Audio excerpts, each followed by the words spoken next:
अस्सलाम वालेकुम।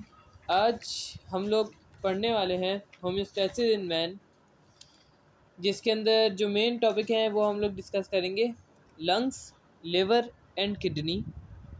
तो चलिए इन्हें शुरू करते हैं। पहले लंग्स पे आते हैं। The walls of alveoli are very thin and surrounded by capillaries of blood vessels. जो हमारा एल्वियोलाई है, लंग्स के अंदर जो मेन कंपोनेंट है वो एल्वियोलाई है। एल्वियोलाई ब्लड कैपिलरी से सराउंडेड होता है। उसके आसपास सारी ब्लड कैपिलरीज होती हैं। Carbon dioxide diffuses out into the alveoli from blood capillary. आप लोग पता होगा एल्वियोलाई के अंदर लिटिल बिट मॉइस्चराइजर होता है, होता है एल्वियोलाई, जिसकी वजह से ऑक्सीजन वाटर में डिफ्यूज़ होती है और कार्बन डाइऑक्साइड ब्लड से दोबारा लंग्स के अंदर डिफ्यूज़ हो जाता है। Thus the lungs keep the carbon dioxide concentration in the blood in normal rate, जिसकी वजह से अब हमारा जो एल्वियोलाई है इसमें मॉइस्चर था, इसने कार्बन डाइऑक्साइड को डिफ्यूज़ किया और हमारे ब्लड से निकाल दिया। फिर हम लोग एक्सहेल कर देते हैं और कार्बन डाइऑक्साइड हमारे जिस्म से बाहर आ जाता है। तो लंग्स हमारी मदद करता है हमारी बॉडी के अंदर कार्बन डाइऑक्साइड की कंसंट्रेशन को बरकरार रखने के लिए। If the concentration of the carbon dioxide increases certain level, part of the brain called medulla oblongata detects it and gives message to the breathing system.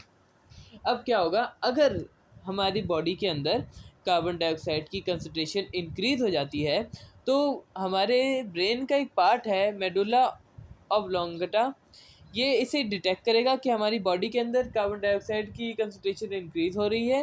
फिर ये मैसेज भेजेगा ब्रीथिंग सिस्टम को और फिर रिज़ल्ट क्या होगा, हमारी ब्रीथिंग इंक्रीज हो जाएगी, जिसकी वजह से हमारी बॉडी के अंदर ऑक्सीजन का लेवल इंक्रीज होता रहेगा, ऑक्सीजन हमारे ब्लड में डिफ्यूज़ होती रहेगी और जो कार्बन डाइऑक्साइड है वो हमारे ब्लड से बाहर आती रहेगी। ठीक है, और हमारा जो कार्बन डाइऑक्साइड लेवल है ब्लड के अंदर वो नॉर्मल हो जाएगा। Lung also lose a great deal of water vapour, और लंग के थ्रू हमारा वाटर वेपर भी हमारी बॉडी का आप लोग समझ लें हमारी बॉडी से ट्रांसपरेशन का प्रोसेस लंग्स से होता है। ठीक है, फिर आ जाती है बात लिवर की। Liver performs many important functions to maintain homeostasis in human body, including liver हमारी बॉडी के बहुत ही इम्पॉर्टेंट फंक्शन लिवर हमारी बॉडी के में होम्योस्टैसिस मेंटेन करने के लिए बहुत ज़्यादा इम्पॉर्टेंट फंक्शंस रखता है, जिनमें पहला फंक्शन है maintain sugar, fats and amino acid level in the blood. हमारे ब्लड के अंदर फैट, ग्लूकोज और अमीनो एसिड का लेवल लिवर बरकरार रखता है, मेंटेन रखता है, नॉर्मल रखता है। Warm the blood to maintain body temperature, हमारे ब्लड को ये गर्म करता है, लिवर हमारे ब्लड को गर्म करता है ताकि ब्लड हमारा जो बॉडी टेम्परेचर है वो नॉर्मल रहे। रेगुलेट आयरन होम्योस्टैसिस, ये हमारी बॉडी के अंदर आयरन की कंसंट्रेशन को भी रेगुलेट करता है। Break down excess amino acid and produce urea, excess amino acid को ये ब्रेक डाउन करेगा और यूरिया को फॉर्म करेगा।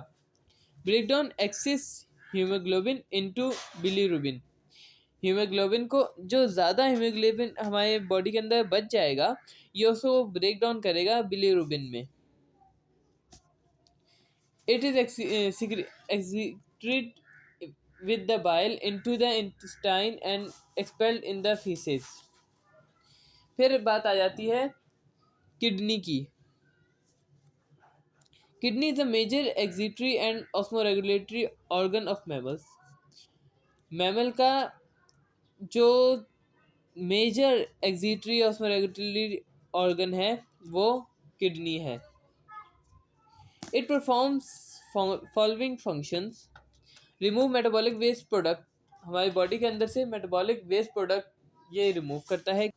हमारे ब्लड के अंदर वाटर के कंटेंट्स को रेगुलेट करता है किडनी, और regulate the pH of the blood body fluid, हमारे बॉडी में जो जितने भी फ्लूइड्स हैं उसमें पीएच की वैल्यू को नॉर्मल रखता है।